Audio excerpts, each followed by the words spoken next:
Okay, thank you very much. Good morning, everybody. Well, two disadvantages for you. I haven't been in a class at 9 o'clock in the morning for a very long time, so you're going to have to bear with me on that. And I'm not the biggest fan of PowerPoints, but I have prepared one for you, so that will form the basis of what I do. I'm happy for people to ask questions or can't make comments during my PowerPoint. I think that's more interactive. So if you feel the urge to address anything I have to say, then please feel free to do that. What I want to do essentially, this is obviously we're coming at this from a slightly different point of view from the academics in the room. We are a intergovernmental organization, and our main constituency are governments and policymakers. So that provides a different context for the kind of heterodox perspective that we take on development challenges than comes from a purely academic context. But UNCTAD is a heterodox organization. I mean, we are unashamedly a heterodox organization. We've changed a lot over the years, and I'll say something about that. Indeed, a lot of what I have to say will be about that. But it will give you a sense, hopefully a little bit, of the way in which heterodox economics, broadly conceived, and I have colleagues that come from a neoclassical and a post-Keynesian and a Marxian and an institutionalist background, as part of the team that works with me. So I mean, I use heterodox here in a very loose sense of the term. Anyone who is willing to challenge the status quo in terms of the development agenda is how I frame the heterodox agenda. The focal point for the research we do, and we do consider ourselves to be, where I work in UNCTAD, a research division, is the Trade and Development Report. I have copies of the overview of the last one, which I'll draw on in what I have to say here. And I think we've put the chapter on that I'll talk a little bit about on the internet, maybe. I just sent it that one. Okay. So I will draw on that work, it's a very, we're not constrained in that report by what governments want to hear.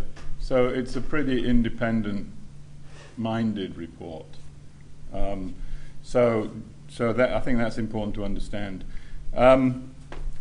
What I basically want to do is give you a sense of where UNCTAD's coming from and the evolution of the institution over the years, the rise and the fall, if you like. I mean, we used to be contenders. In the famous words of On the Waterfront, we could have been somebody. We were contenders. That changes dramatically in the late 70s, early 1980s, and I want to talk about that evolution away from a discourse on development in which UNCTAD was central into one that we've become more marginal and more critical.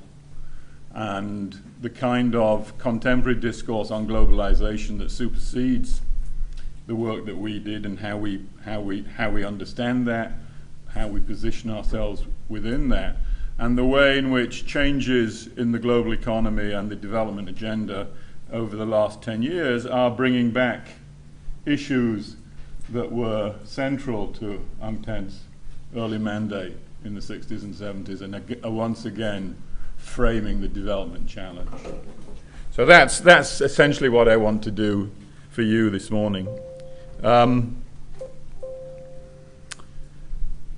I guess Mary's presentation is all about how distribution disappears from the economic discourse, and the way and the intellectual context in which distribution disappears, and why heterodox want to put distribution back on the agenda, not just for political or moral reasons, but because it has economic consequences for the nature of growth under capitalism, for processes of job creation, technological development. Why distribution is central to an understanding of the dynamics of capitalism. And now, of course, a lot of that discussion takes place within the national economy. For us, in an interdependent world, looking at development issues, distribution always has an international dimension, and a lot of the development challenges that UNCTAD has been dealing with are about dealing with those distributional problems.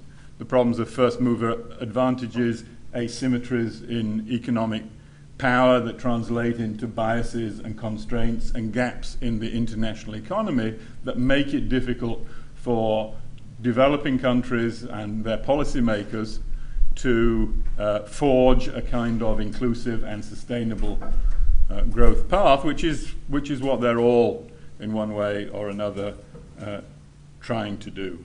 And of course, for us, those problems, from a heterodox perspective, these biases and constraints and gaps in the system are not temporary or ephemeral problems that somehow can be corrected by marginal changes that can be dealt with by market forces, but they have to be confronted in some way by collective action, at home and abroad. So in that sense, development for us is always a political project. Development is always a political project, and the bigger the gaps and the bigger the constraint, the more binding the constraints, the greater the political challenge, which of course brings into the development agenda from the get-go the important role of the state in dealing with the development challenge. So for us in UNCTAD, the state has to be a central actor in dealing with the contested terrain that is the international division of labor. So that's a given for us, and as a consequence of that, we of course cannot accept the conventional thinking that all economies can more or less be treated the same.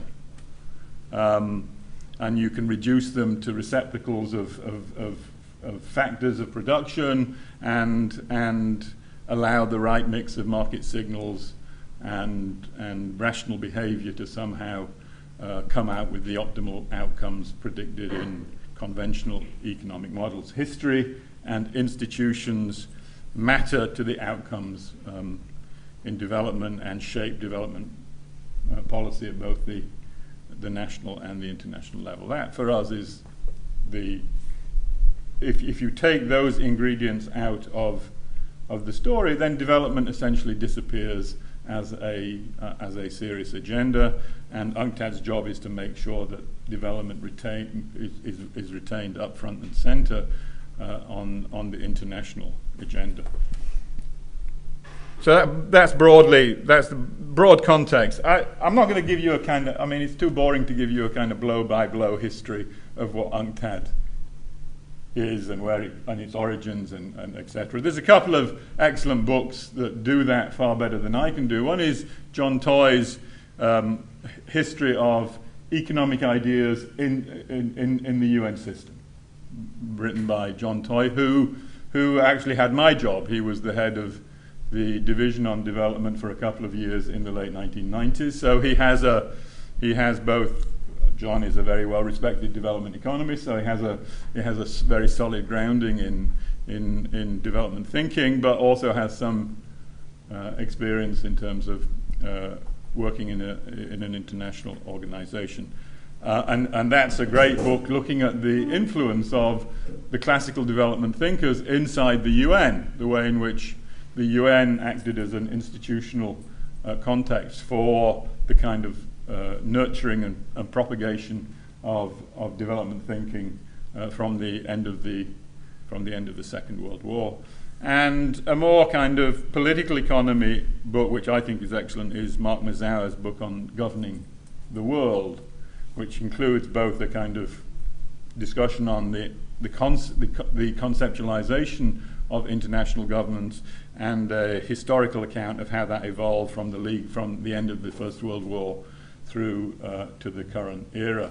I mean, the interesting thing for us, when you read Mazower's book, is just how central UNCTAD was to those discussions in the 60s and 70s, and just how marginal we have become since then. And Mazower puts that into a wider political economy perspective that that I think is both challenging and insightful.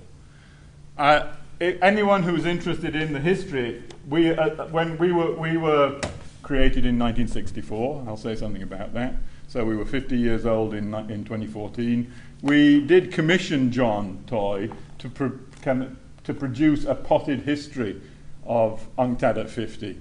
And we have there are copies of that in both English and French for anybody that's interested in going into the detail of that history in more, the history in more detail. I'll give you a little bit of a potted history, but there's a bigger history there.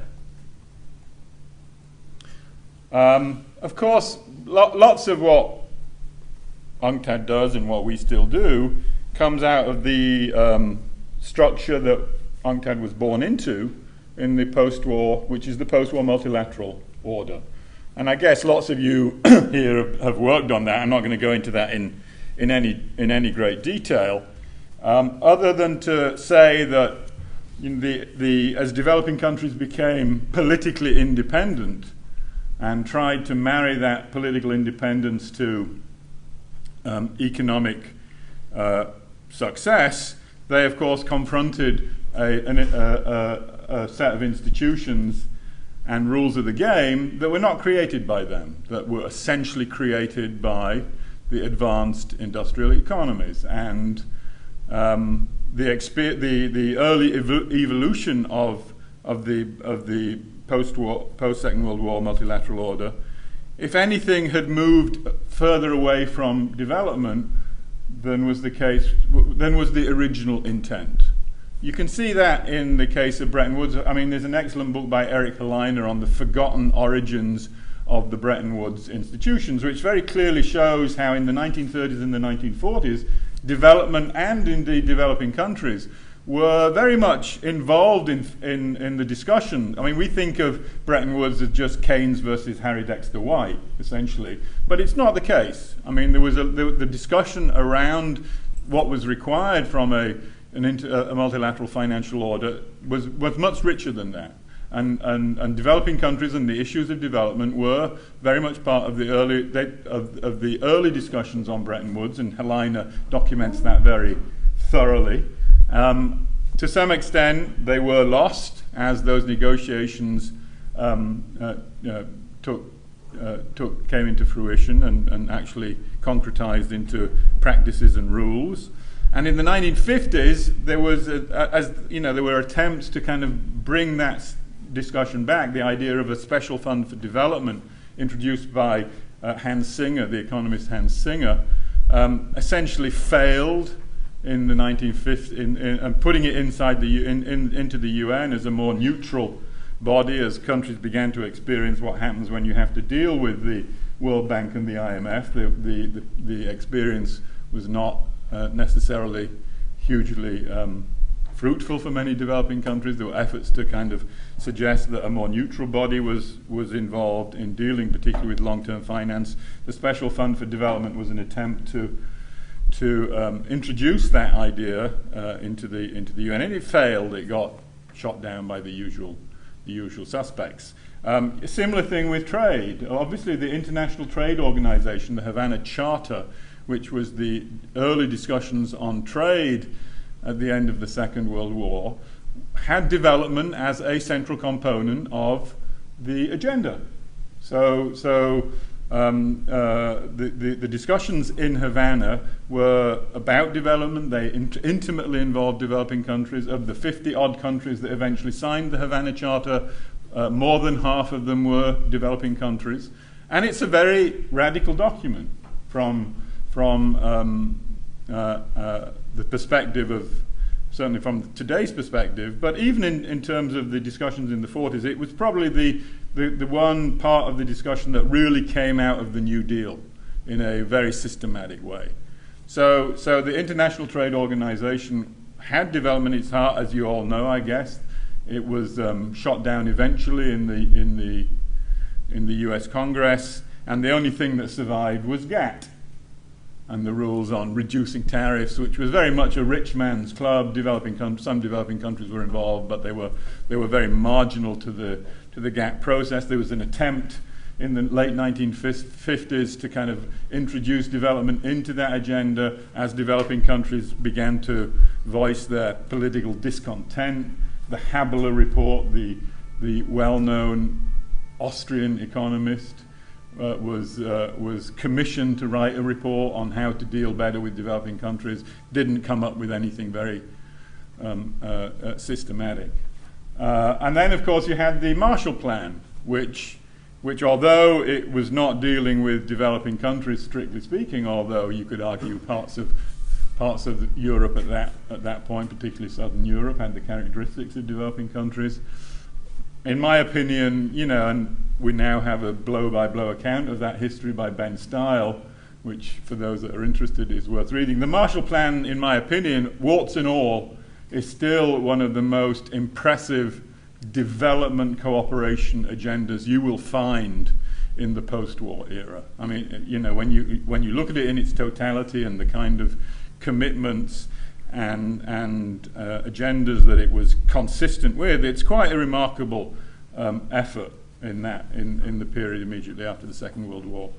By the late 50s, that the kind of rationale for Marshall Plan aid had been had disappeared, and the aid discussion as it applied to developing countries was much more bilateral. It was much more based on power relations. Foreign direct investment had replaced notions of public investment. And so by the late 1950s, even though developing countries had achieved a certain amount of political independence, the economic world into which they were trying to integrate themselves and forge development paths was increasingly constraining. And they were finding it more and more difficult to deal with the kinds of challenges that they faced as newly independent politicians and policymakers to satisfy the needs of their population. It's not a bleak story. There were lots of things in the post-war multilateral system that we've lost and that were very good in terms of development opportunities. So policy space was central. The idea that countries needed the room to design and implement policies in line with their own set of goals and demands was central to the post-war multilateral system. And that allowed the recognition that countries have different goals, that they have different ways of doing things in terms of the design and implementation policy, was hardwired into the post-war multilateral system. And that, as we will see, lots of that stuff has been lost under a much more one-size-fits-all kind of ideology that has become pervasive not only in terms of development policy, but in the realm of economic policy more general. So, and what annoys us in a lot of the current, when people, in response essentially to Trump, say, "Oh, 70 years of the liberal international order is now under threat." This is nonsense, because the kinds of things that were integral to many of the things that were integral to the multilateral system, the partial globalization that characterized the first 30 years of the post-war era, were removed long before Mr. Trump signed his first real estate deal in downtown Manhattan. So this narrative, which we're all hearing now on, Fareed Zakaria and the great and the good in the liberal media about the end of 70 is nonsense, because there were lots of good things in that post-war order that were ditched a long time ago. Even so, it was not an order that was consistent with many of the demands of the newly independent developing countries. And there was a real concern by the late 50s, early 1960s, that we are seeing polarization between the developing countries, newly independent developing countries, and the advanced economies. The advanced economies, as you all know, were growing very quickly in the period after the end of the Second World. It was a golden age of economic prosperity in the North, and we can debate what were the drivers of that, but most parts of the advanced countries were growing much faster than most parts of the developing world. So polarization, a system that was designed to spread prosperity and ensure stability, didn't seem to be doing that for the newly independent developing countries. And so, as you know, this was a period in which a lot of new thinking about development at the conceptual and analytical level was beginning to prosper, and we got the recognition of this polarization was central to this kind of classical period of development thinking. North versus south, core versus periphery, which is where we come in. That was an idea that Raoul Prebisch introduced into the discourse. Second versus primary producers, donors versus recipients, those countries that gave aid, those countries that received aid. So it's looking like a highly polarized world, and developing country policymakers recognized that we needed institutional change at the international level to address these problems of polarization and growing gaps between the developing and the advanced economies, and that's where UNCTAD essentially comes in. Obviously, there were discussions in the 50s prior to that, but UNCTAD was the organization that was created by the developing countries themselves to address this problem of polarization and the failure of what seemed to be the failure of many of these newly independent countries to begin catching up and closing the gaps on the advanced economies.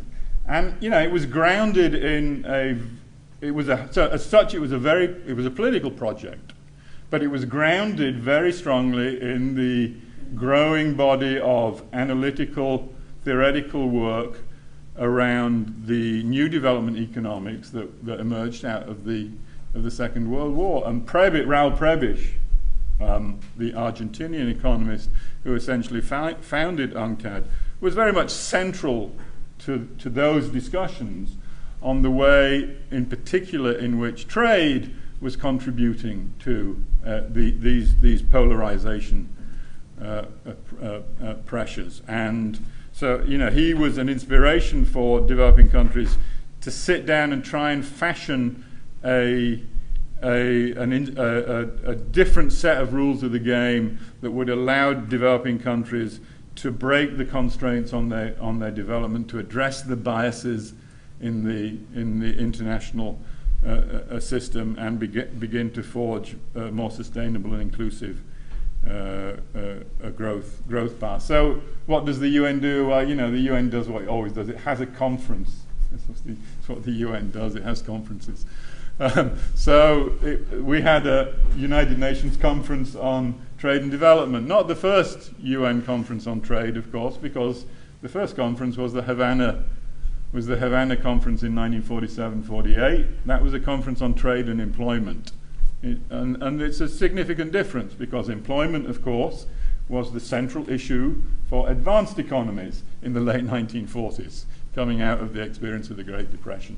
This is the second, or it's the first UNCTAD conference. It's the second UN conference on trade dealing with development issues. So, I mean, there's a direct, you know, there is a real link there between what was discussed in Havana and then what morphs into the UN conference on trade and development that was held in 1964 in Geneva, and from which we're born. And it draws on all. I mean, Prebisch is an important figure in this discussion, because he's a real. I mean, he's not only an intellectual. He comes out of a policy tradition himself. He founded the Central Bank of Argentina in the 1930s. He was involved in all kinds of policy missions in the 1940s, some of them sponsored by the US State Department in Latin America when the US State Department was still under the influence of the New Deal. So he's a classic kind of academic activist of the kind that UNCTAD has tried to nurture since then. So he becomes a heterodox economist. He doesn't begin as a heterodox economist. He begins as a kind of Schumpeterian, I think, in his early days. Experiences the Keynesian revolution, begins to both apply and recognize the weaknesses of that in a country like Argentina, and begins to forge a heterodox kind of perspective on the development challenge, which then has its equivalents in people like Rodenstein, Rodin, and Myrdal, and all the great kind of classical development thinkers that emerge from the end of the Second World War. And UNCTAD, in a way, kind of is an attempt to bring all this stuff together in one institution whose job is to, building on that kind of body of theoretical work, change the rules of the game, the international rules of the game, in a way that helps developing countries to address the weaknesses that they face in the contemporary global economy of the day.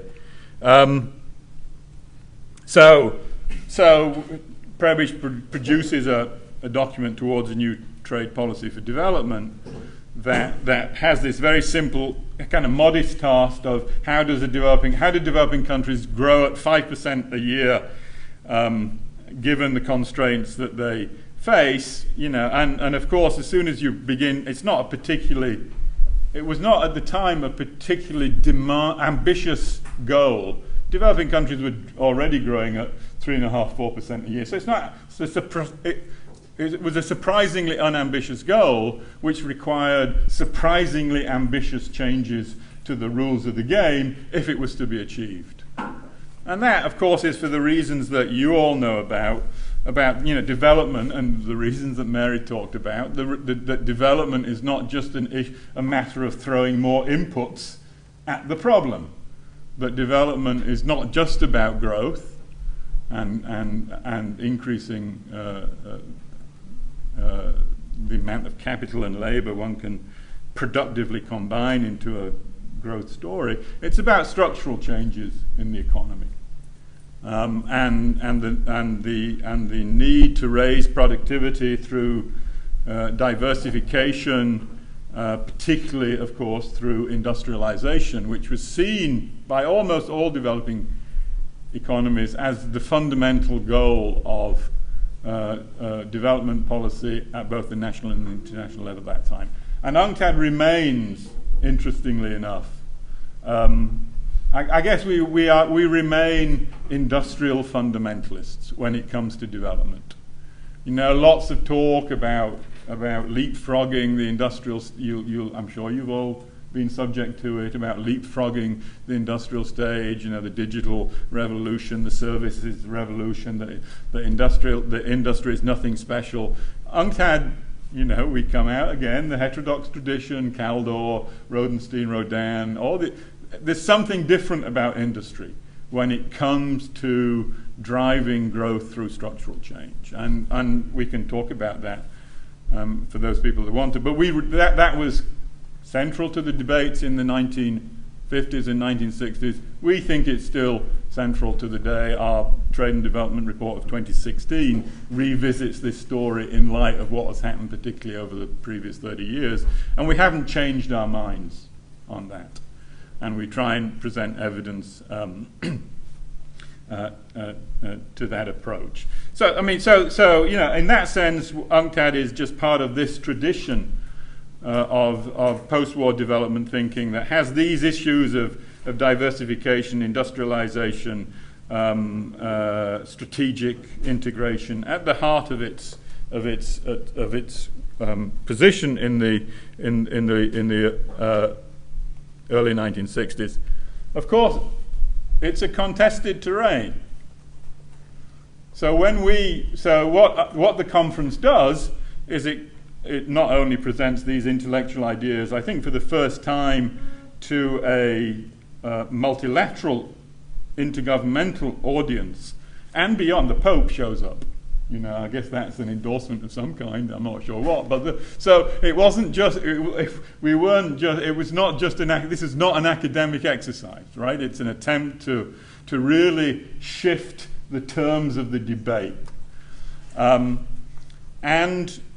the advanced countries, although they agree to the conference, you can't have a UN conference unless everybody agrees it's a universal body, and UNCTAD wanted to be a universal body. It didn't just want developing countries to be part of the constituency for the reasons they said. You can't do development simply by putting your own house in order. You need international cooperation, and particularly the cooperation of those countries that are most successful, if you're going to achieve the kinds of outcomes you want to achieve. So you need these guys in the room, and you need them participating, and you need them in one way or another committed to the agenda.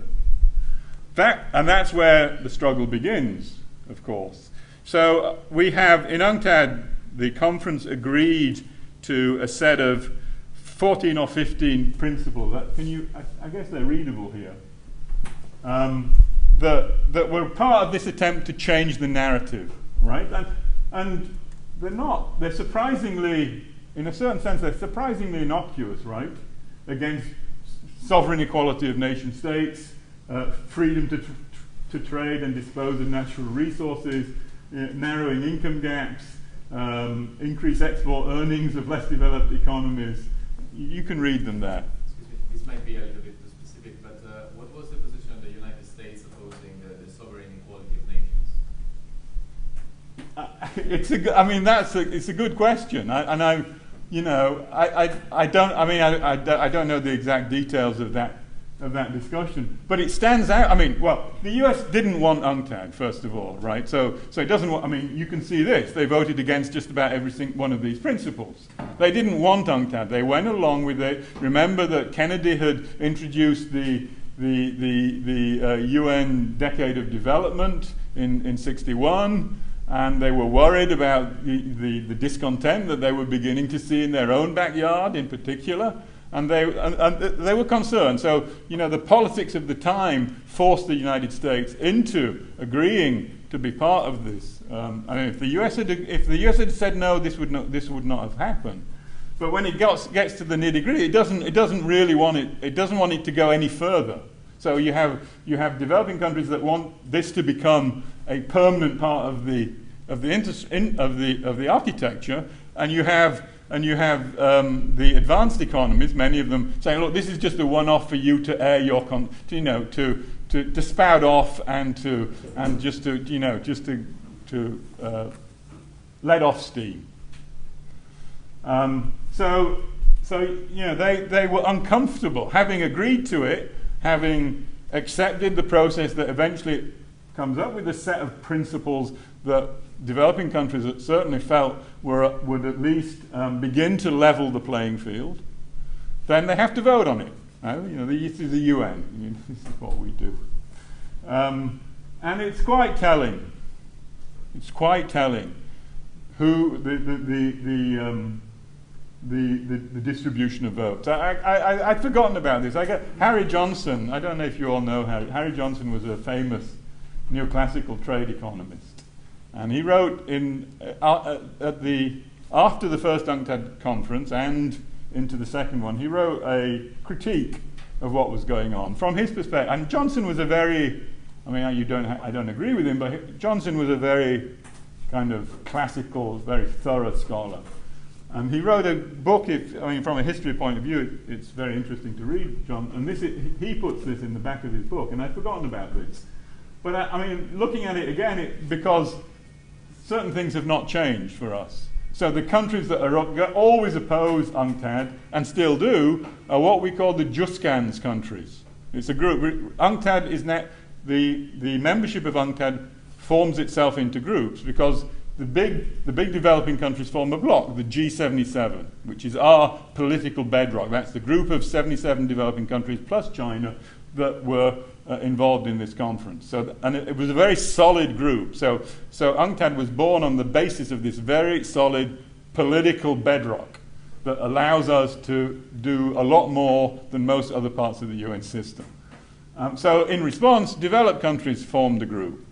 eventually. It was called Group B originally. Now it's formed into subgroups. And the most militant is the JUSCANS group. That's Japan, US, Canada, Australia, New Zealand. It was South Africa. That's the one interesting feature. South Africa is part of this militant opposition to UNCTAD. It's obviously changed subsequently. But you can see there, that group in the origins of UNCTAD is very hostile to this idea of rethinking the rules of the game. The Europeans, you know, they're a bit, you know, they're Scandinavian, they're always sanctimonious. So they feel that they have to go along with this, but they're nervous about it. And so a lot of stuff they agree to, they abstain from. Lots of stuff they vote against one or two things. The bulk of Europe is just confused, as it remains to this day. It's some things it just doesn't really know where it stands in this story. It's at this time anyway, it's beginning the process of fashioning a new Europe. So it's not clear where it positions itself in the wide. I mean, what for me is interesting from an insider's point of view is how little has changed over the 50 years. The one big change is that the Europeans have become even more negative towards UNCTAD than they were when the organisation was founded. I think if you did this exercise again, it'd be an interesting one. Maybe I should propose it to our membership to ask them to vote on these principles again today and just and see what happens. I don't think there'd be a lot of changes, but I do think the Europeans would become much more negative towards UNCTAD than they were in 1964. So my point is that this is not just I mean, we hope we're grounded in serious scholarship, and UNCTAD prides itself on being that ahead of the curve, heterodox thinking on development issues. But this is a political debate, and it's a contested political discussion that we have to deal with on a daily basis, and continue to do so. Just importantly, it's because when we come to development, particularly for your generation, I think perhaps more so, UNCTAD was not an organisation set up to eliminate poverty. That was not our goal. We did not equate development with poverty eradication. That comes later. That's part of what I think of as the neoliberal agenda. And this is a quote from Prebisch. Later, after he left, quite considerably later, he quit as the Secretary General of UNCTAD in 1968 because he was unsatisfied with the kind of hostility and opposition of the advanced economies to where the institution was going. So this is his. But I think I think it does nicely reflect the kinds of issues that we think should be on the agenda, and where the debate, in our opinion, unfortunately, has kind of have gone to. So it's not, eradicating poverty, eradicating extreme poverty, which became de rigueur with the Millennium Development Goals, of course, was not where UNCTAD wanted to pitch its development agenda. These were not the issues. Our discussion was about structural transformation, about how you increase productivity, how that increased productivity is distributed, the way in which the links between industrial development and trade and exporting and investment are woven together into a coherent agenda, the role of financial. I think in a way this kind of nicely sums up where UNCTAD still was in 1979, but where the debate was about to shift to. 79 is the cusp of a change in thinking, and we'll get to that. But the consequences of this is that UNCTAD, and the important consequence for us. I joined UNCTAD in the early 90s, so I didn't see the golden era of UNCTAD. The golden era of UNCTAD, we were trying to change the rules of the game, having got this set of principles that established the need for a change of the rules in the game, UNCTAD's job was to go about and try and change the rules of the game. And not just in trade. I mean, it's kind of it's understandable but unfortunate why we're called the United Nations Conference on Trade and Development, because trade was at the center of how developing countries were being inserted into the global economy in the 1960s. But it wasn't. It was a way into the discussion. UNCTAD and Prebisch in particular just always insisted, look, we're going into this through trade because that's the only area that developed countries were willing to actually discuss at that time. But trade cannot be you cannot disconnect trade from foreign investment, from international capital flows, from intellectual property. So UNCTAD's agenda, Prebisch is very clever here. It's an entry through trade, but it's an entry into a much bigger debate. And you have to look at the development agenda when you think of it in terms of these structural biases and constraints and gaps in the system in a very integrated manner.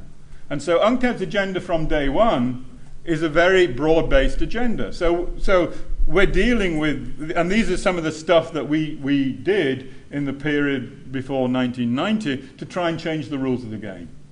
An integrated program on commodities.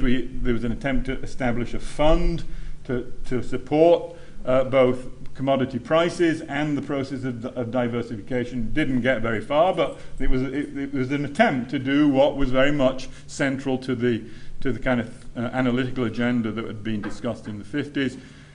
Shipping, a big problem because of the biases in the structure of global shipping, dominated by northern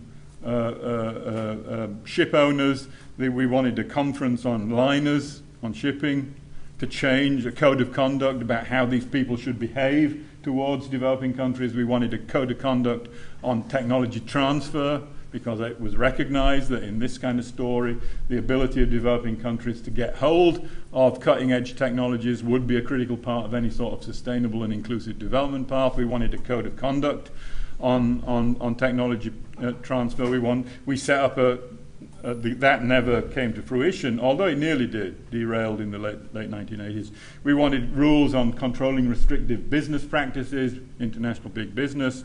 We were instrumental in the discussions on special drawing rights in the IMF in the late 1960s. The 0.7% aid target, UNCTAD.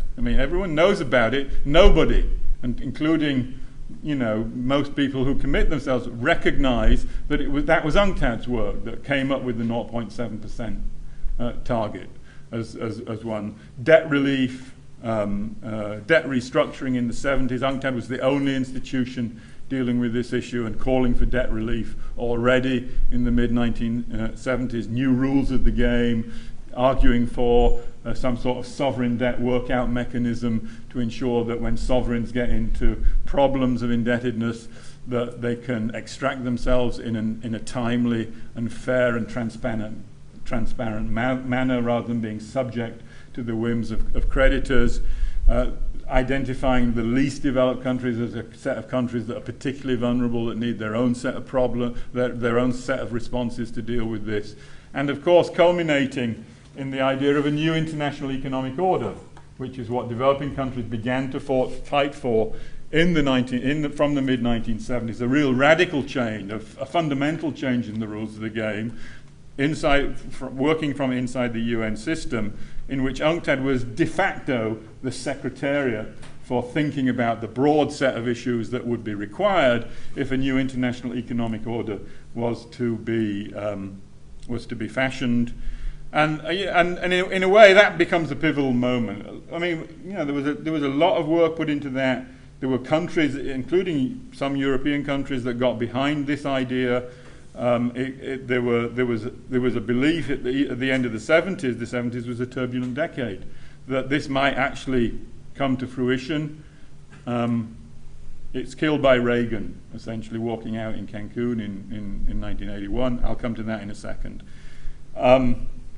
The point is that this is a positive agenda. UNCTAD was an activist organization with a positive agenda about how to change the rules of the game. Post-1990, that's when we'd lost that.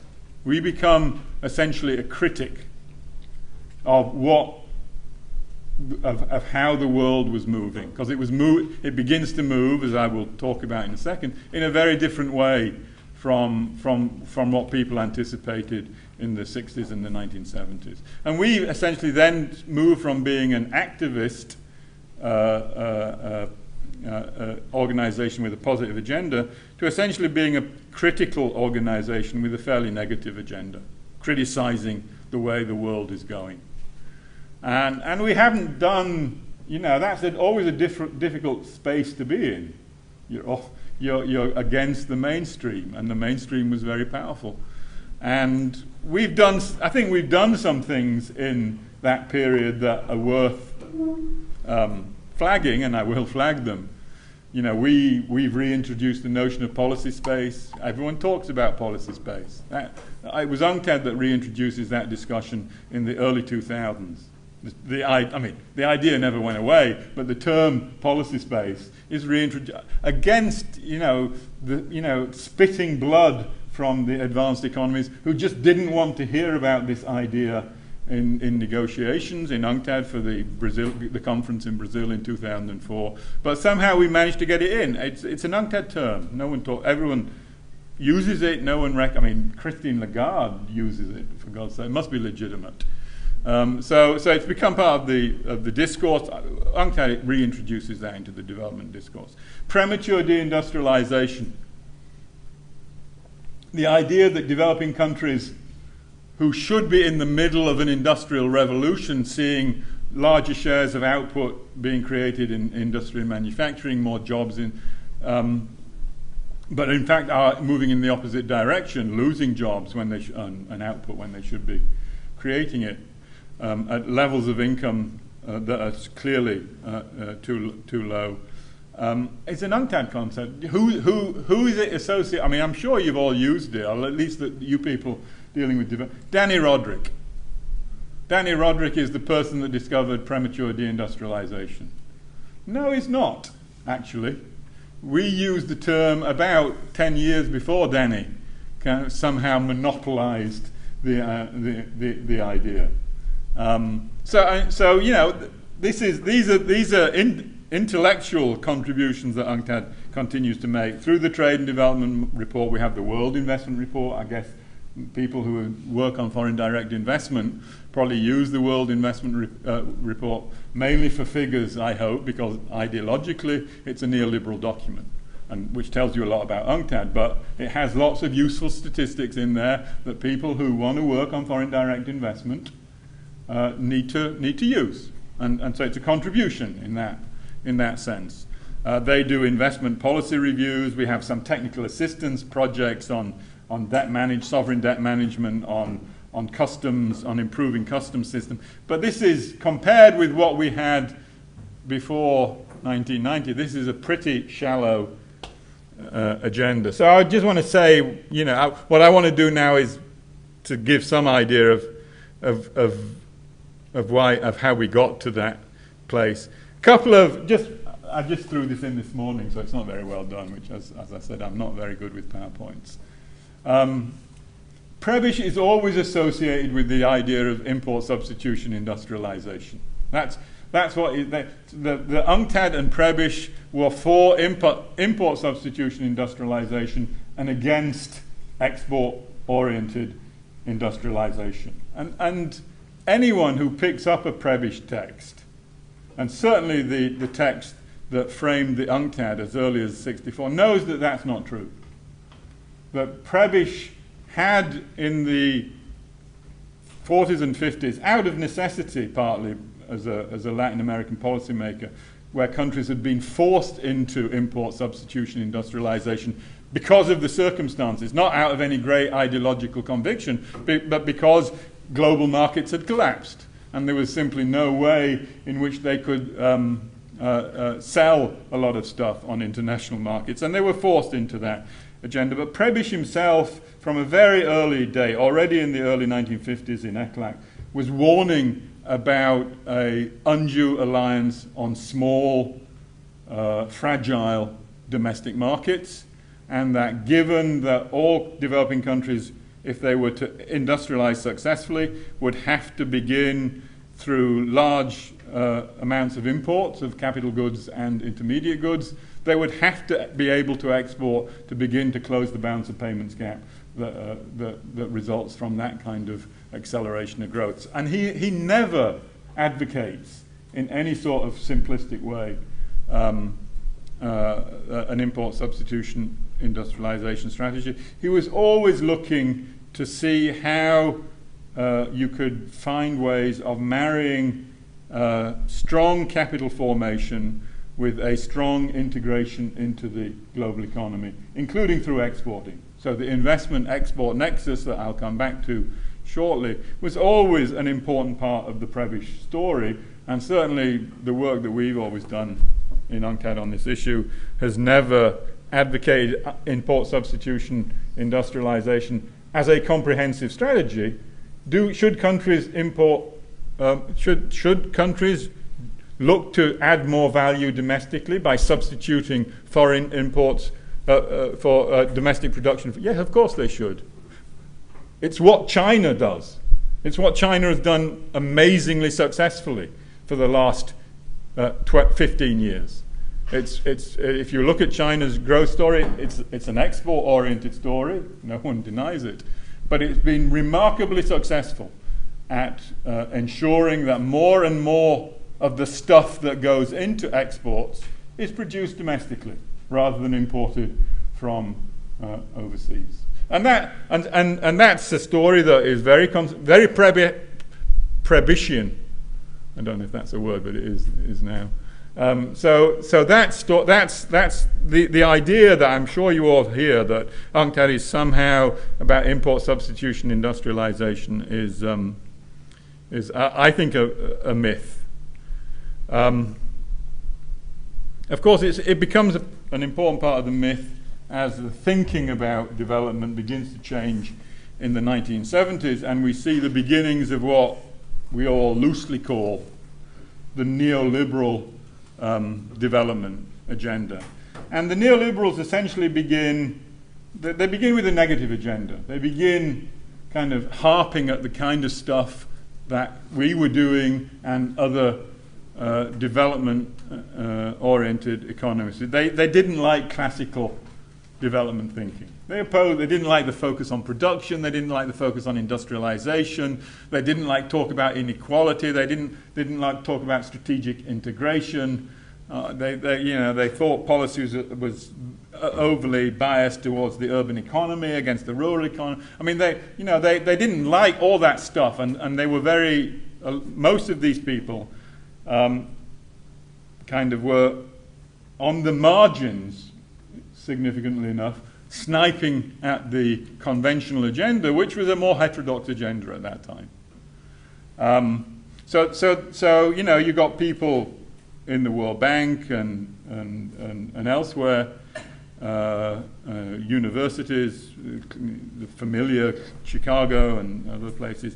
They're essentially sniping at this stuff. It's a very negative agenda. Of course, they didn't like mixed economies. They hated mixed economies. So they were constantly sniping at the idea of mixed economies because, of course, it implied a strong role for the state, and it implied different development paths that were available to countries depending on their particular circumstances. So mixed economies, which was a kind of feature of course, advanced economies in the 60s, they didn't like that. So lots of negative stuff about the distortions and the inefficiencies that came out of having mixed. And they hated the 1970s. The neoliberals hated, the 1970s. It's a funny decade. Great music, of course. Best music decade of the post-war era. Begins with Santana and Miles Davis. Ends with Joy Division, The Clash, and whoever. A great decade musically. They hated the 70s.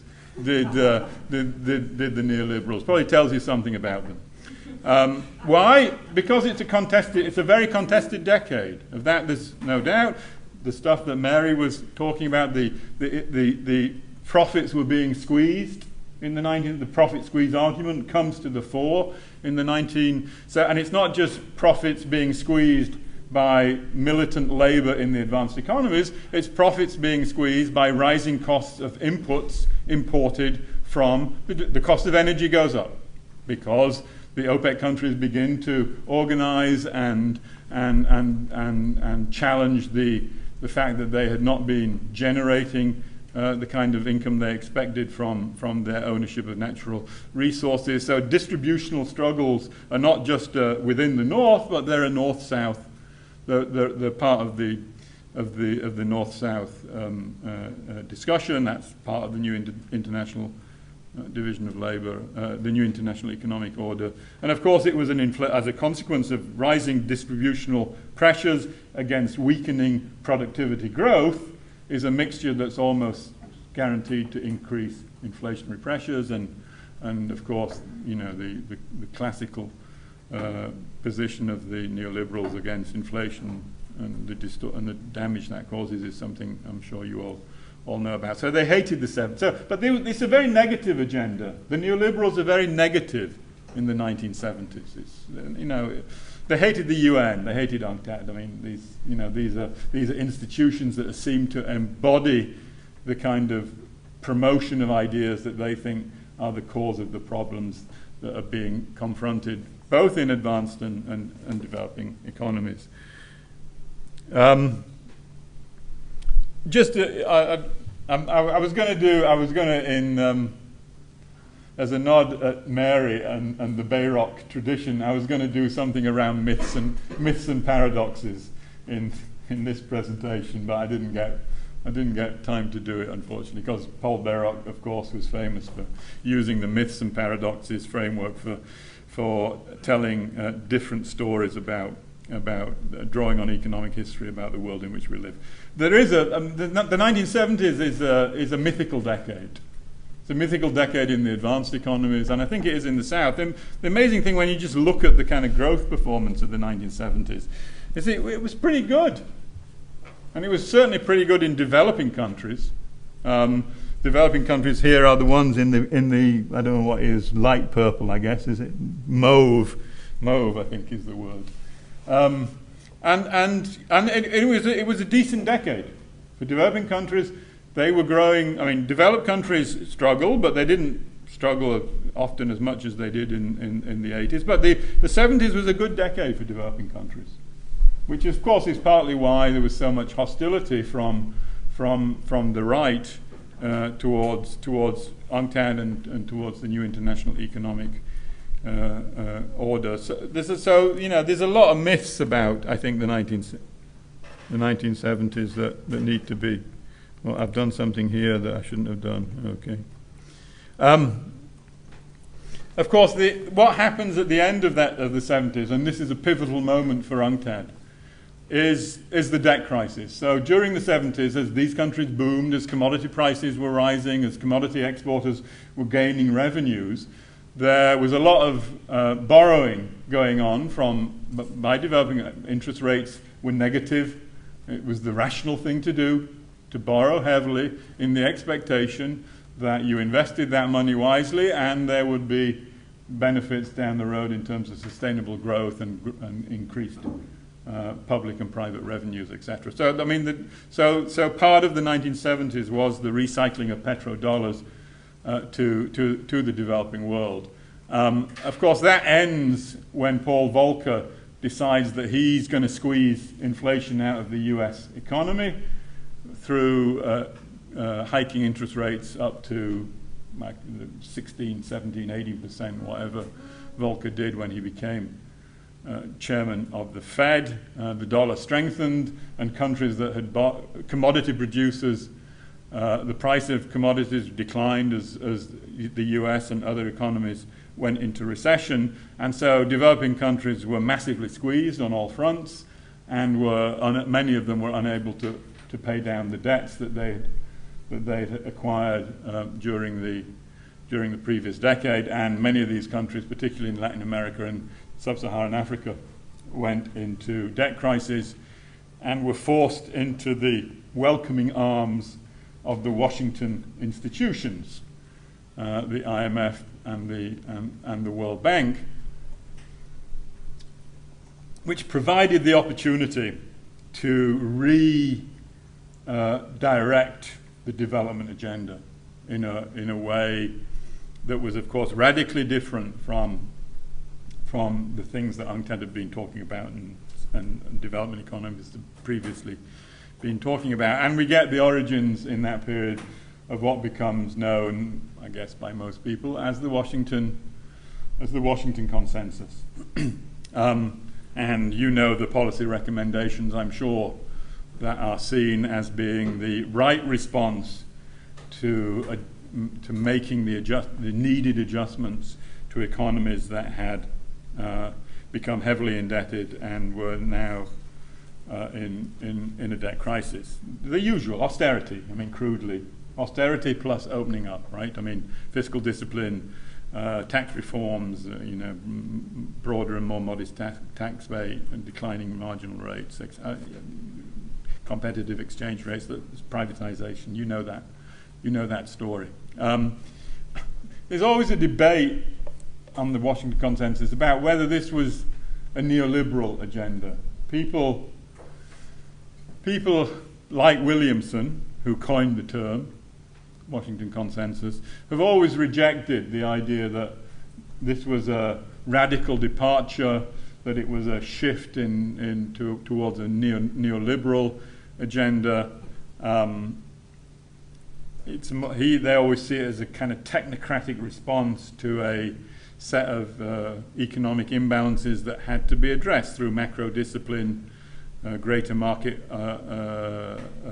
regulation, greater openness to the world. So then, at least for many of them, this was not a kind of ideological shift, it was a kind of technocratic shift. I think people like John Williamson certainly see it in those terms, but it has many of the features that become much more virulent shortly after, and in some respects it has, I mean, the idea that, there are not structural differences between developed and developing countries, as his quote indicates, that the state cannot have a leading role in initiating industrialization, the whole discussion of import substitution, industrialization. That was certainly part of that discussion that becomes integral to the more ideological discussion that characterizes the neoliberal agenda, which at this point is moving from the negative harping, given the opportunities of the debt crisis, is becoming a positive agenda. It's not just that they're criticizing what has been done in the past. They have a positive agenda about what to do now, and they are very aggressive about pushing that agenda. And again, a lot of the same ingredients that Williamson talks about are kind of wrapped up in a more ideological discussion of the benefits of free markets and the problem of rent-seeking states, and an ideological tidal wave that is released, of course, critically in the advanced economies by the elections of Thatcher and Reagan, which shifts the discussion towards market fundamentalism as a set of, as not just a critique of the past, but a way of promising a better future. So the neoliberal agenda, under the political ferment, I think, that is happening in both advanced and developing countries, becomes the dominant paradigm for thinking about development in the 1980s, and then becomes wrapped up with the idea that we've entered a different stage of capitalist development, which is around the notion of globalization. I mean, most of this stuff that's taking place in the 70s and early 80s is very much often very heavily focused on the domestic economy. It begins with Chile in the mid-1970s, and then the UK and the US and the Anglo-Saxon economies, and Europe is a bit more resistant and it's trying to do its own thing. Mitterrand is trying to do his own thing still. So but at some point in this decade, these shifts towards neoliberalism get wrapped up into this much bigger ideology that the whole global system has fundamentally changed and that nation states have become weaker, and we've entered, I mean, the end of history. Fukuyama's obviously takes on a particular meaning with the collapse of the Soviet Union, the end of communism, the idea that the globe, the entire political globe, is now open for business because the old communist countries are no longer an obstacle to the movement of capital across the globe.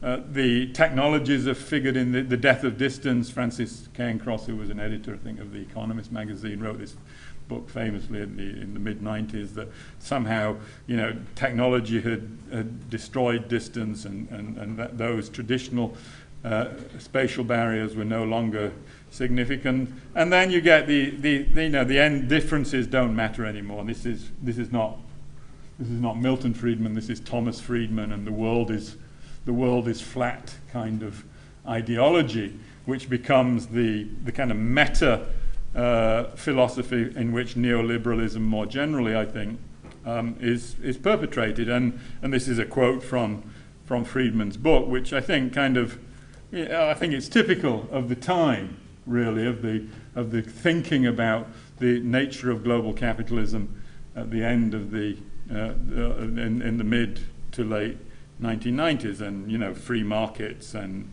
the spread of free market capitalism everywhere, and that kind of, there's only one set of rules that economic actors should be playing by, and there's no notion of diversity or structural differences across economy. Free trade becomes the dominant mantra. I mean, it's interesting, we all talk about free trade and the post-war multilateral system being a free trade system. When in the late 40s, when Keynes and Dexter White and James Mead and the other people were thinking about free trade was dead, and they said it was dead. I mean, there was no discussion about it. I mean, there's a famous piece by Jacob Viner, the Chicago economist, reflecting on the international trade order, and he says free trade's dead.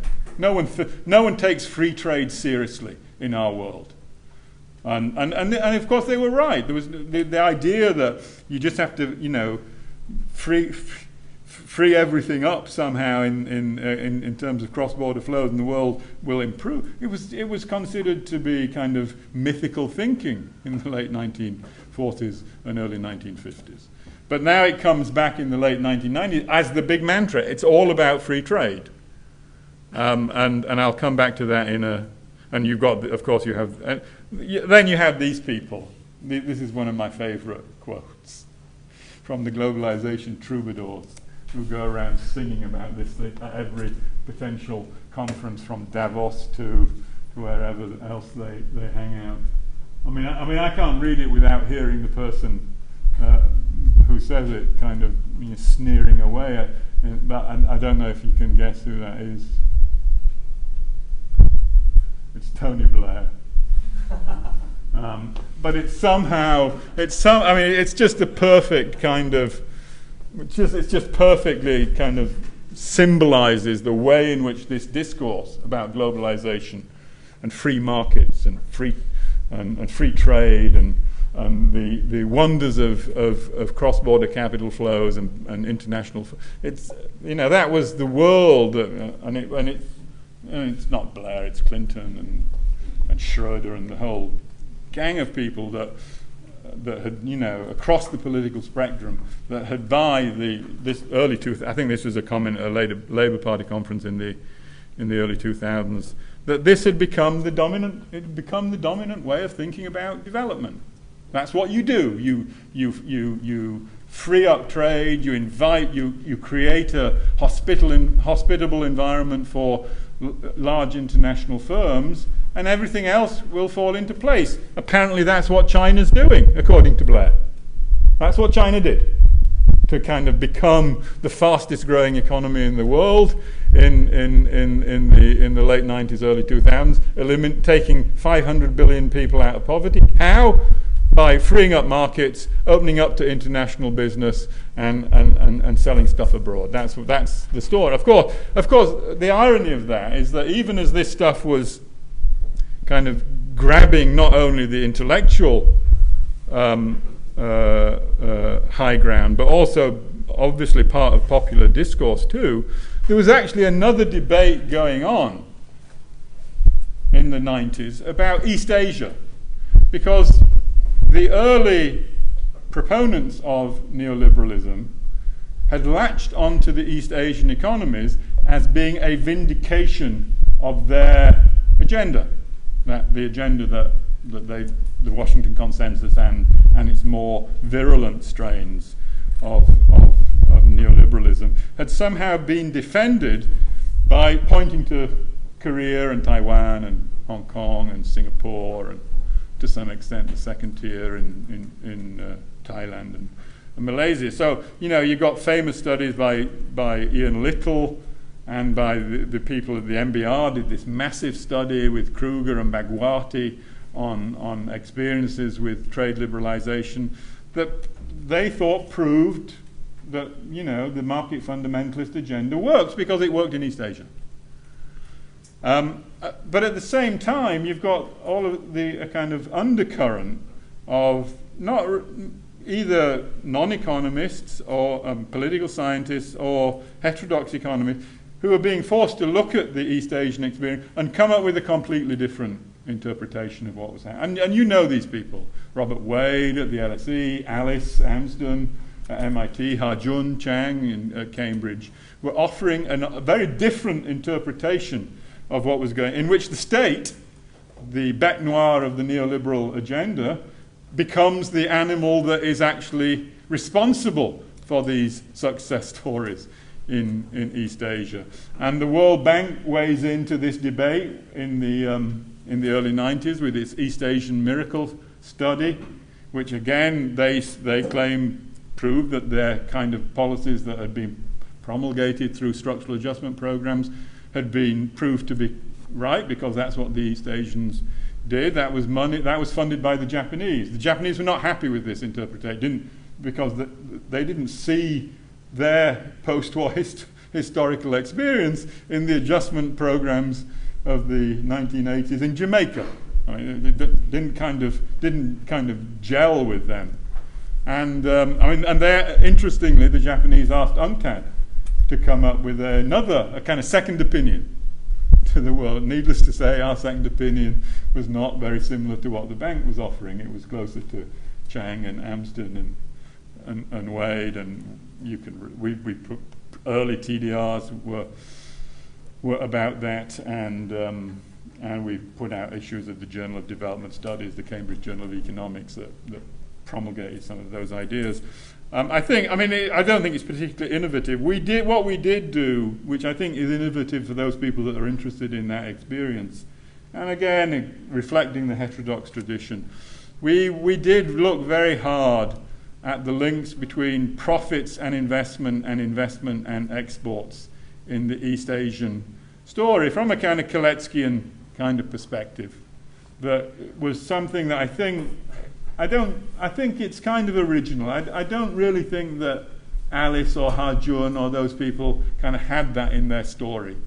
And that macroeconomic take on how you think about the East Asian story, I think is something that UNCTAD did in that reinterpretation of the East Asian paradox that is a little bit different. I mean, we came lots of the same conclusions. You need developmental states, you need industrial policy. I mean, the developmental state is a big story there. For those that are interested in the developmental state story, Stephen Haggard, I think he's at Santa Barbara, University of California, has just written a very nice summary of all the debates around the developmental state, which you can download for free. There's not many of these things, that's why I'm giving it a plug.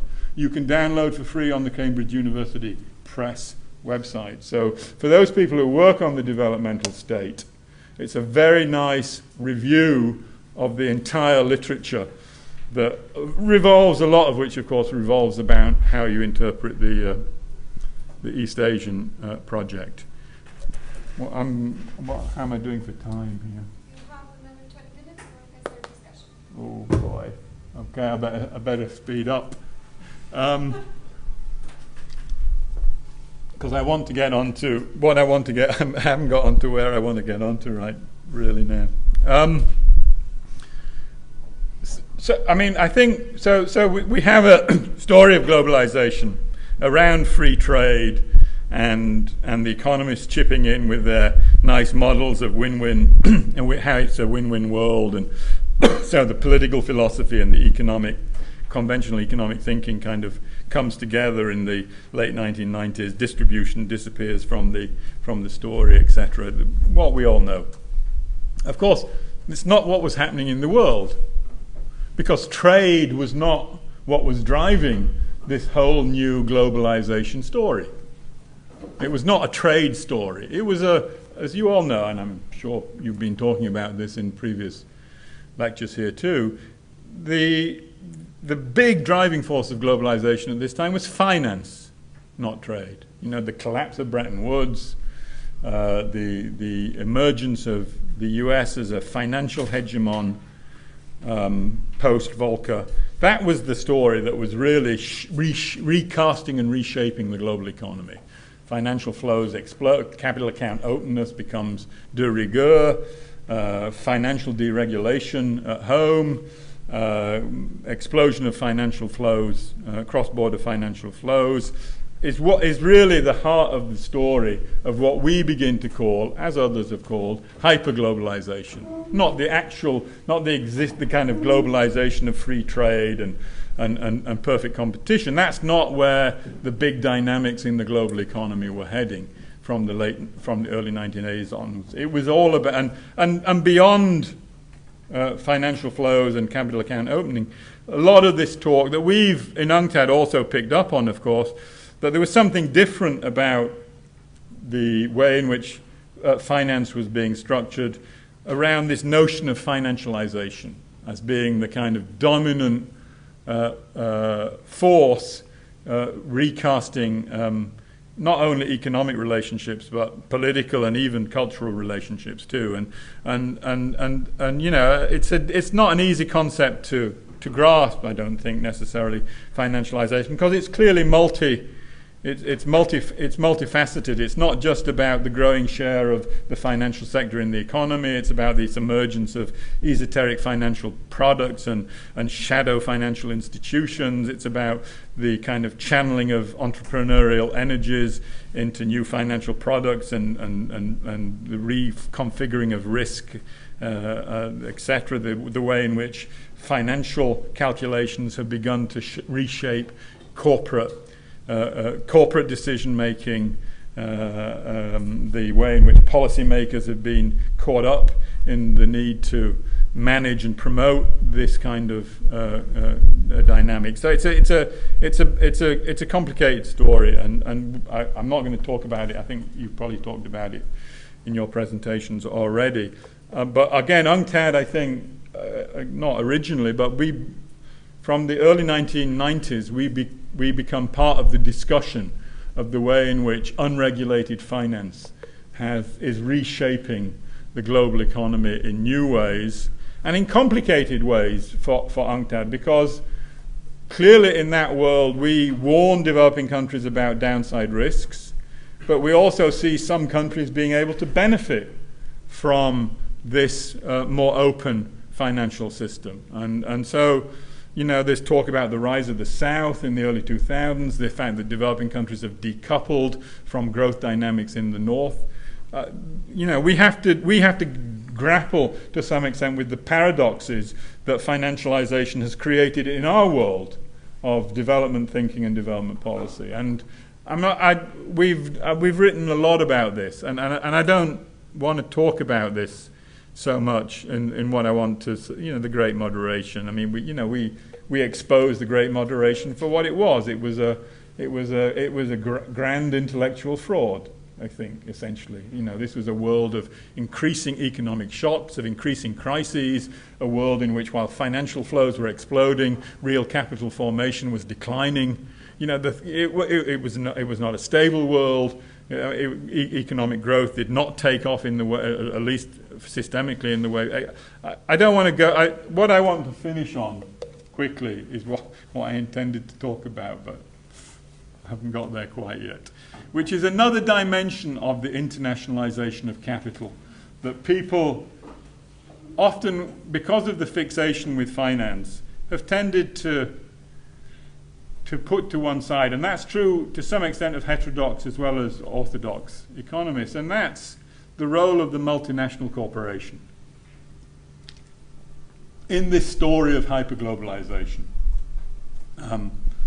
And, you know, there's a very famous essay, I think maybe it's not famous, there's an essay by Steve Heimer, who was who's one of the most original thinkers about multinational corporations in the beginning in the 1960s. Heimer's thesis, I think, was written probably in 65, something like that. People think it comes later because it's published in 76 after he died, killed in a motorcycle accident. He was a real original heterodox thinker about the role of the multinational corporation and what he called the multinational corporation system. And it wasn't just international production, although that was an important part of his story, but it was very much the fusing of international capital flows, international production, international governance, and to some extent, although he doesn't talk about it in this piece, on international trade too. But it was the multinational corporation was at the center of a highly interdependent system that was posing an alternative to a system centered around nation states. That was Heimer's view of where the world was going, and he had a theory of the multinational corporation, which neoclassical economics didn't have a theory of the multinational corporation, even though it was clearly an important feature of the post-war economy. They didn't really have anything to say about it, and Heimer, focusing on the importance of coordination and control, beginning domestically and then expanding that abroad, came up with a very different understanding of the way in which big firms employ oligopolistic and various restrictive business practices to control markets, to maximize profits and to dominate economic relations. And this is I think I don't have time to go into the 72 essay. Obviously, the irony of the essay is that Heimer thought that this was now coming to an end. He thought that the world, that this multinational corporation system that he was describing, this interwoven system of capital flows and production and trade, this is the Vietnam War generation. They thought in the early 70s that this system was under threat and it was coming to an end. And so it's quite an optimistic essay in a funny way, and is proved wrong. But if you read the essay today, it's remarkable how prescient it is about the structuring of the current world. I think that was, when I had to revisit it, I was just surprised about how much it has to say about the state of the world today rather than about the state of the world in 1972. And I think I think in that sense, Heimer was a long way too far ahead of his times to perhaps be useful at that moment in time. But when you go back and read it, it's remarkably prescient about the kinds of things that we're struggling with, and I'll just say something about that. Now, of course, the neoclassicals, or the orthodox, were not happy with this kind of interpretation of the role of multinational corporations, and you got the creation of alternative theories that I'm sure the eclectic paradigm of Dunning, that somehow the combination of ownership, location, and internalization was what TNCs somehow brought together, and not so much hierarchy and power, but kind of coordination was the real issue. Internalization becomes the basis on which neoclassical economists begin to try and reintroduce a theory of TNCs into their paradigm. I guess the upshot of it is that a lot of this conventional thinking really kind of obliterated the role of multinationals in the way that Jaime was thinking about it, and tended to focus on foreign direct investment as the real kind of issue that we need to focus on in thinking about the role of international firms in the global economy. And that interpretation of TNCs simply as a font for foreign direct investment becomes the dominant way of thinking about these issues in the 90s and continues to this day. I think this is a telling quote. Multinational corporations are not as important a factor in the world economy as their visibility would suggest. This does not, however, prevent them from being cast in the role of villains, or more rarely, heroes. This was written in 97, as we will see in the discussion of trade and development. This is a quote from Krugman and Obstfeld's international textbook, which has about 4 pages on multinational corporations. And it doesn't do what it's a spoiler for those who haven't read this wonderful book. It doesn't do what it says it's going to do. It does not reintroduce the role of TNCs into a discussion of trade and development. It doesn't do that. It doesn't do it at all. But it tells you a lot about the way in which multinational corporations are written out of the discussion of international development through a conventional economic paradigm.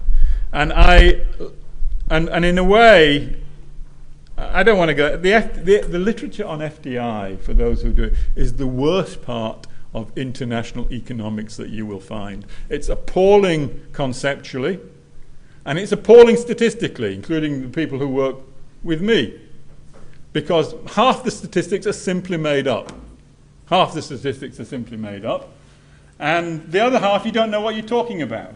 I mean, and policymakers in developing countries have been incredibly hoodwinked by discussions of FDI, because what they think they're talking about is investment, because it's in the title, foreign direct investment. So they think they're talking about investment, right? As we understand investment, investment has a very specific meaning in the national accounts. It's building stuff and putting in machines, and it's concrete. That's not what foreign direct investment is. It might be. Some of foreign direct investment is when a firm sets up a subsidiary abroad. It might be. But most foreign direct investment is not setting up a subsidiary abroad. Most of it is reinvesting profits or intercompany loans. And what happens to that money? Some of it, you might reinvest your profits in capital equipment and skills and other things. But you could be buying shopping malls in Florida. I mean, you don't know, and they don't know. But they just assume that it's real investment, capital formation in the way that we think about capital. And it's why Ray Vernon, who was one of the great conventional, but one of the great thinkers about transnational corporations, actually in a review of one of the World Investment Reports, said that FDI figures should always come with a statistical health warning, was Vernon's words, because they're so dubious, and it remains the state today. And as a consequence of that, the impact of FDI on balance of payments, on growth, on capital formation, on technological spillovers is utterly inconclusive, which you wouldn't think when you listen to most of the globalization troubadours, like Tony Blair. Because they will tell you, every country needs foreign direct investment if it is to improve its balance of payments, get technology. And the evidence for it is just not there. Some countries we know have used it successfully. China.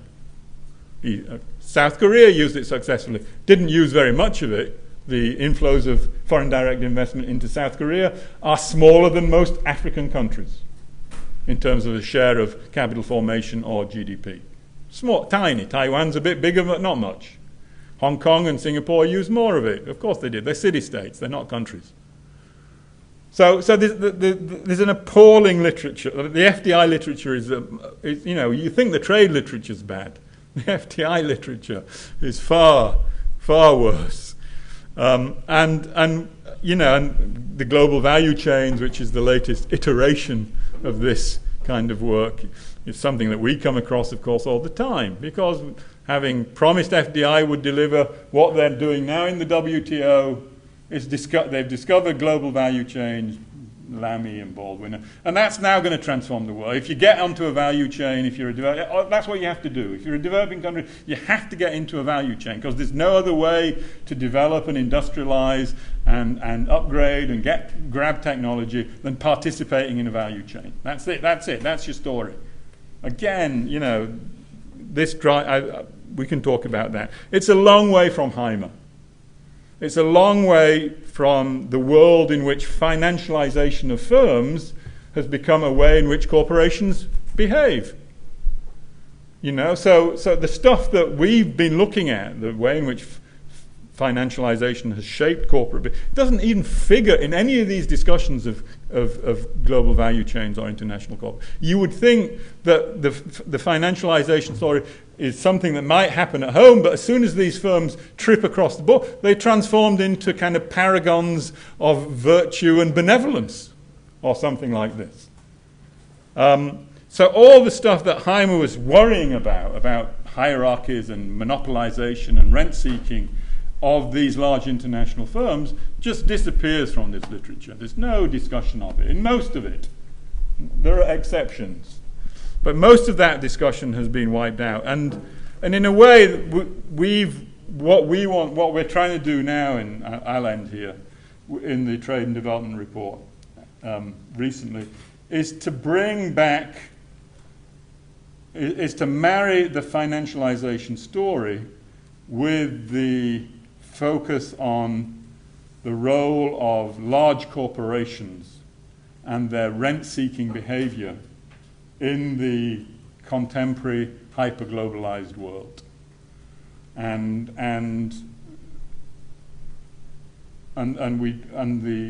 chapter that that we circulated from last year's Trade and Development Report is an explicit attempt to do that, looking at the way in which market concentration has become a much more central feature of the organization of markets over the last 20 years, the way in which that in itself gives rise to certain types of rent-seeking behavior, but on top of that, how a series of complementary practices, whether that's in the area of intellectual property or in the area of tax farming or in the area of public-private partnerships, are all being used as part of the kind of rent-seeking strategy of large corporations across broad sectors of the economy, not just the digital, where there's a lot of work of that. We have a chapter in the forthcoming Trade and Development Report on that, but across broad swathes of the economy in ways that are both feeding inequality, leading to underinvestment in the real economy, and heightening instability, and making not just finance but large corporations a central part of the story of the damage that hyperglobalization brings to both developed and to developing countries, and that we need to put Heimer's concerns, if you like, back center stage into the discussion, particularly from our point of view of developing countries, if we are to kind of fashion a more progressive policy agenda, not only at the domestic level, but also in terms of recasting the multilateral agenda, because it's not Donald Trump that has created this kind of world. It's 30 years of persistent neoliberalism, free trade agreements, public-private partnerships that have allowed both finance and big business to recast the rules of the game in ways that rig the outcomes in their favor and distort economic outcomes for the vast majority in both the North and the South. And that's essentially what this Trade and Development Report tries to do, and what the current one is trying to do. That will be launched next month with a particular focus this time on trade per se rather than finance. I guess I've run over time, so I will stop there.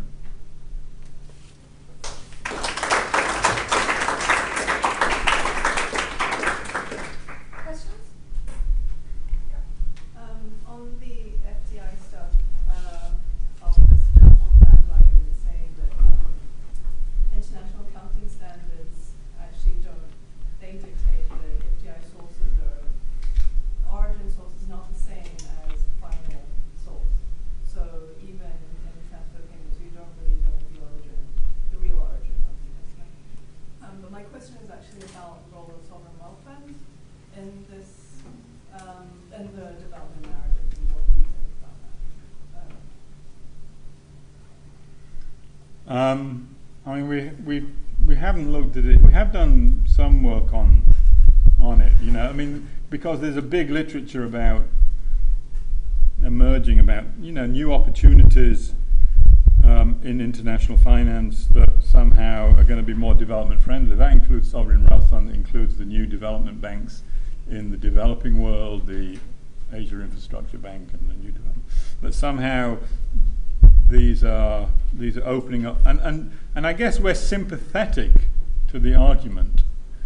I'm not sure we've seen enough evidence to convince us that they operate differently yet. So, we're seeing that in the particular case of China, for example. So in the context, and a lot of these, including sovereign wealth funds, have obviously been caught up in the infrastructure boom that is now going on in parts of the developing world, led by China, arguably, but I think a lot of the other sovereign wealth funds have also contributed to this. And and this suspicion that they're not doing things very differently from traditional sources of finance and financial institutions. And we worry about that because we do think that we've been very critical of the traditional financial institutions for getting away from infrastructure finance, which is what World Bank was set up to do, infrastructure financing. It has for the last 30, 40 years done policy adjustment lending, essentially. It's about propagating the kind of policies that they believe would benefit these countries in the way that we talked about, and social program. They got out of the business of infrastructure lending, and that was for us that was a mistake, because we do think infrastructure is an important part of the development process, and financing it has become a major constraint for many developing countries. Now, whether the kind of financing mechanisms that have been introduced through these new vehicles is not optimal, but is positive, or whether it's storing up problems in the future, as we're beginning to see, right, in some of the projects on the Belt and Road, for example, in Sri Lanka and Pakistan. There's a lot of, this is not grants, this is lending, and it's lending in a foreign currency. You're going to have to generate that foreign currency to pay back these loans at some point, and there's a lot of fears that many countries are getting sucked into the beginnings of a kind of debt trap through these new kinds of vehicles. We need to pay attention to. We welcome the Belt and Road Initiative in UNCTAD. We think it's a positive. We think it is a genuinely positive step forward. But I think we need to be conscious of some of those dangers linked to things like sovereign wealth funds. I mean, a lot of them just do fairly bog standard types of financial lending, I think. But there are parts of that story that I think need to be looked at in a positive kind of light.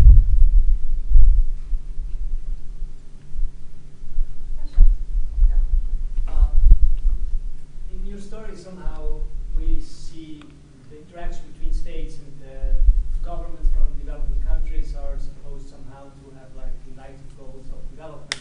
It seems to me a little bit overstretching your point, but what is happening, what is going on within developing states and the class antagonism and the conflicts there, and what kind of thing is development if we think it from the class struggles in these states? And so maybe then maybe you could explain a little bit, complete your story about what kind of transformation in class antagonism has been going in parallel of this more international dynamics, and how this helps us to understand also why many of these governments just decide new strategies of.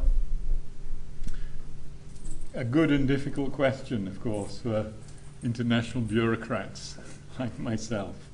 You know, because dealing with internal class dynamics complicates our lives, right? Because, and particularly in UNCTAD, because our job was to deal with the antagonism between countries, and particularly between advanced and developing. And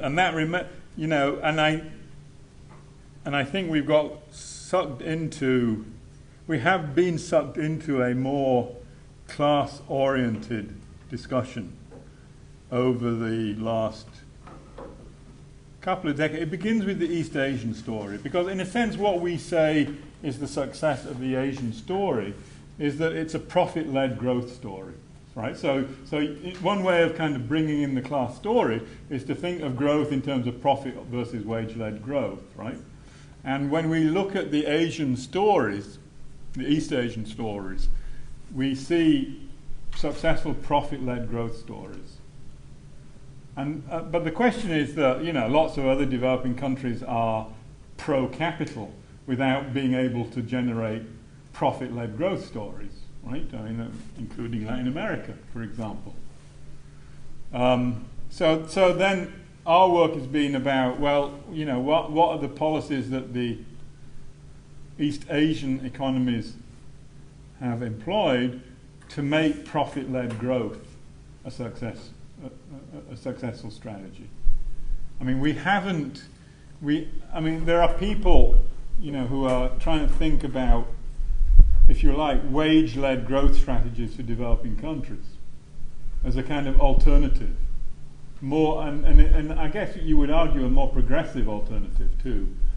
And we have kind of circled around that wagon, in the sense that in a lot of the stuff that we've done, we've argued strongly that many developing countries need to focus more on building their own domestic markets as key to their growth dynamic. And the only way you can do that is if incomes for a large part of the population are rising, and the only way to do that is to create jobs and pay decent wages for your domestic workers, right? So we've kind of moved, we've put that out as an alternative development strategy, without, I would argue, really kind of pursuing it in great detail or grounding it rigorously. But I guess that's the way in which we've now, and within our story, particularly within our story of the profit-led growth understanding of East Asia, you know, where we've focused our work, I guess, is less on the antagonism between capital and labour, and more on the antagonism between capital and the state. And what we've argued, coming out of the development state literature, is that it seems, and there's big debates on this, we know, but it seems that at least these states were in a position and willing to discipline their capitalist class, even as they were supporting it in terms of boosting profits through various sorts of policies and mechanisms. And that one of the big differences between the kind of hard Asian developmental states, pro-capitalist obviously, and the soft pro-capitalist development states that you see elsewhere, South Asia, for example, is that these were states that do seem to have been willing to enforce performance on their capitalist class in return for the support that they were given by the state. I mean, now we know there's huge debates around this about whether this, but that's the kind of, I guess that's the kind of class antagonism that we've kind of introduced into this. So it's less now in the work that we're doing now on the rise of monopoly and the rise of rent-seeking behaviour. It becomes much more class-oriented, to the point where the idiot from the EU, when we presented last year's report, complained about our Marxist analysis in the presentation of the Trade and Development report.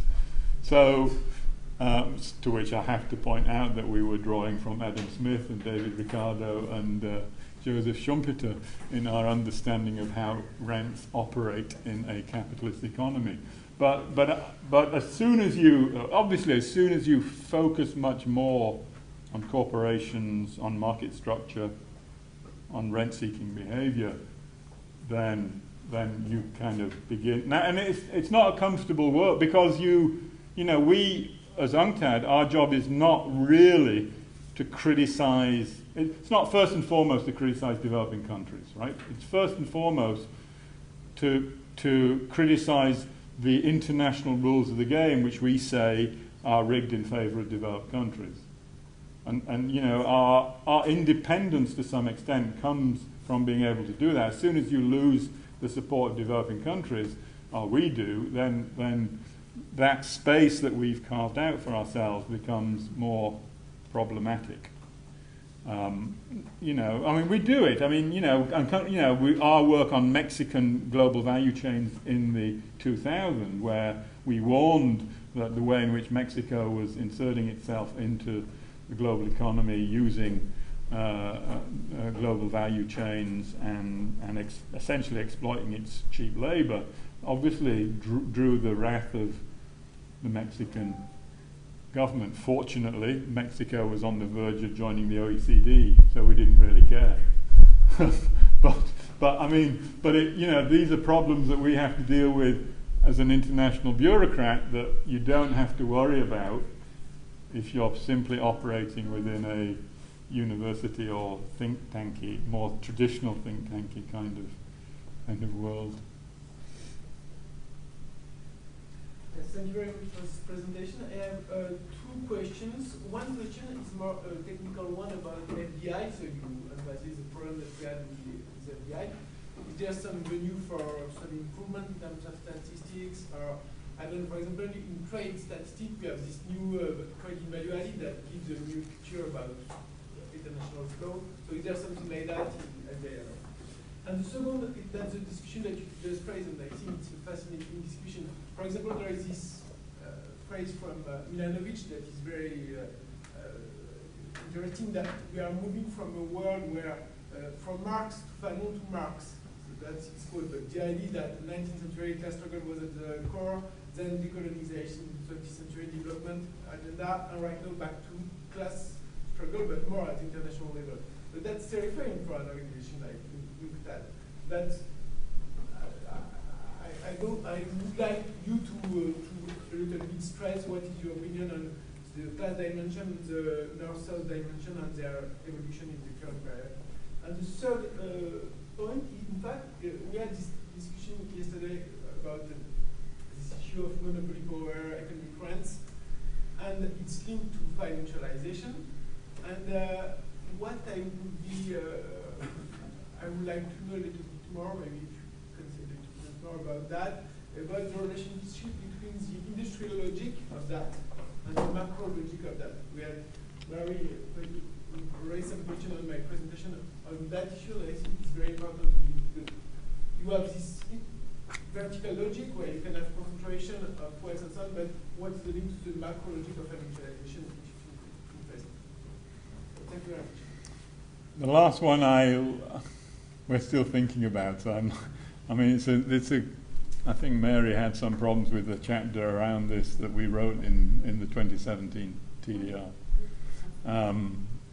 And whether we are really entering a new stage of monopolization or not. And one area where you can, I think one area where you have to say I think it's is the whole digitalization story, where these tendencies do seem to be hypertrophied, and so when we telling the digital story, and everyone, and it's interesting for us because everyone's jumping onto this bandwagon now as a developmental tool. So people are thinking the digital is going to solve lots of the problems that I talked about. The digital is going to allow countries to manage the conflicts and trade-offs and jump onto new frontiers in ways that they've not seen before. We warn against that kind of utopian thinking, partly because it strikes us that the nature of these digital technologies does appear to lend itself to high degrees of monopolization very quickly, in ways that I'm not sure we've even seen in previous technologies. So I'm not sure we have that worked out as an analysis yet, but we've tried to put some ideas around that into the next report. More generally, I'm not sure. I'm not sure about that. The answer is no. Obviously, we use the TIVA database. Even getting a breakdown of FDI into greenfield versus non-greenfield is difficult. And with TIVA, even with the TIVA database, it's a limited time period and a limited set of countries still. And there's a huge amount of work involving the WTO and UNCTAD and OECD that's been invested in that. These are difficult things to do. I get frustrated with my colleagues because I just think this is the honest thing to do, is to clean up the FDI statistics. I just think, from a professional point of view, you should be doing that, let alone in terms of what it provides to developing countries. I just don't. It's a frustration for me that we haven't moved in that direction. And your second question was. It was about Milanovic. Oh, Milanovic. Probably it's too much. One of the interesting things that we're thinking about now, because it's not just people like Heimer, but Prebish's ideas about unequal exchange, in a way, are coming back in a different format. But the ability of large corporations that are still fundamentally headquartered in advanced economies, the only real entries into the top 2,000 TNCs are from East Asia, China and Korea particularly. So this is, and this is creating new types of rent-seeking behavior that, in a way, parallel Prebish's and Singer's story about rent extraction in a world in which the South produced commodities and the North exported manufactures. Which has interesting parallels with the current era. The big difference, of course, and this is an interesting one that goes to your question, is that the Prebish story argued in that era, big business in the North was forced to share the rents that it extracted from the South with its own working class, because the labour markets were organised differently, labour unions were powerful, and so the rent that was extracted from the South was in part shared with the working class in the North, right? No one's arguing that now about the way in which big business is operating, because they can see the ways in which this system has partly undermined unions and working class communities through offshoring and other parts of the value chain structure, that clearly undermines that kind of that traditional kind of political lines in the North. Now, the big question is still, well, is it possible for the South, whether that's the South in terms of the state in the South or working people in the South, who are also being screwed? Those people who, something we try and show in this year's Trade and Development Report, despite the kind of classical predictions of trade theory, it's not unskilled labour in the South that is benefiting from global value chains. The rents are still being creamed off by the pre- and post-production stages in value chains as they operate in the South too. So that raises the question, you know, are those people, is the labour for, are workers in the South in a better position today to organise with workers in the North, because both of them are being screwed by the same animal in a way that seems to be a little bit different from what was the case in the I guess that's kind of shifting in a direction that the Milanovic story goes in. It's still the case, however, that inequality across countries are massive.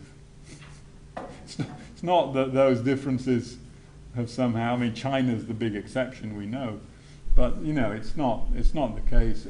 Cross-country inequality remains massive, but there are these developments that we are interested in that kind of might shift it, and we are trying to think about those in the context of this work that we're doing. So I mean, you know, but when it comes to trade, I'm curious to see what Mr. Trump has done with the NAFTA renegotiation.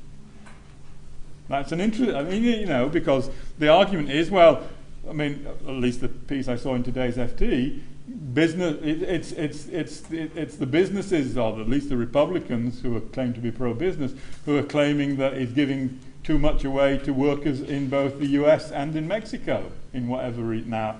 I find it difficult to believe, but you know, I'm curious to see what the real outcome of that kind of thing is.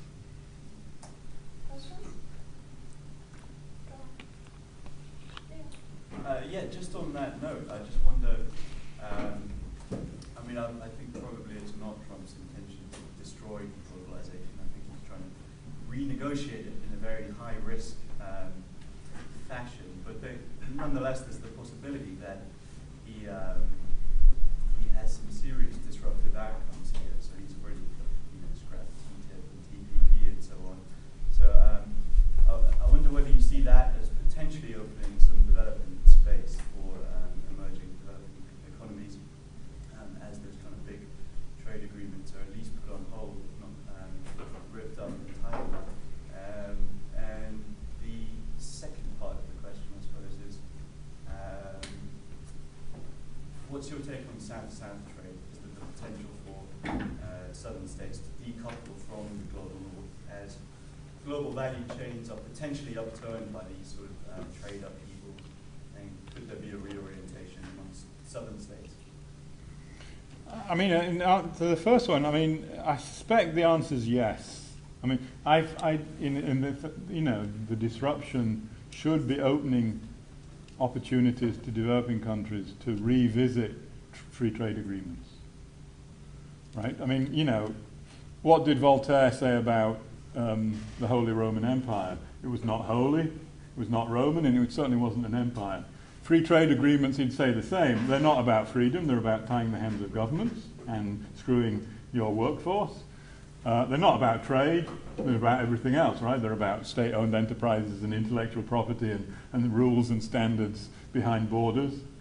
And they're certainly not agreements, because most of it is done through lobbying and twisting the arms of weak developing countries to sign on. So I think if Voltaire was around today, he'd probably make that kind of comment. I'm hoping, and developing countries know this, lots of them, and some of them have been trying to rejig bilateral investment treaties of South Africa, Ecuador, etc. I would hope that the fact that it's taken Trump from within the advanced economies to kind of raise question the status of these things, provides an opportunity for developing countries to think a lot harder about what the kinds of agreements that they've signed to, not just at the multilateral level, but at the regional and the bilateral level too, have actually been beneficial for them from a development point of view. So in a peculiar way, I mean, and what's Trump's, I mean, beyond his specific accusations against China, I mean, what he's arguing is that ironically, I mean, I don't think it's true, but he's arguing that, look, we've just lost too much policy space to these agreements, and they're stopping us doing stuff that we think we need to do in terms of our own national interest, right? That's what Trump is saying about these kinds of agreements. And I don't think it's particularly true for a country like the United States, but it's certainly true for a lot of developing countries. I mean, you know, and it's the case that we know it's the case that many of the kinds of policies that help the East Asian countries to benefit from strategic integration into the global economy are no longer possible under the WTO and BITS rules of the game. And you know, the accusations against China are essentially, it's been able to leverage technology, it's been able to force local content, it's been able to use state-owned enterprises, even though the rules are really designed to stop that. And so our position is that now, and to be quite frank, the European Union in many respects is more egregious than Trump in this idea that we need to change the rules to just make sure that other countries can't do what they say China is doing illegally. Most of what China doesn't do is illegal. It may not be in the spirit of the game, but it's not. Most of it is not illegal. So I mean, but what we would like to see, because these are practices that appear to work. I mean, if you they seem to allow countries to eliminate poverty. They seem to help countries to build up their industrial capacity. They seem to help countries upgrade technologically.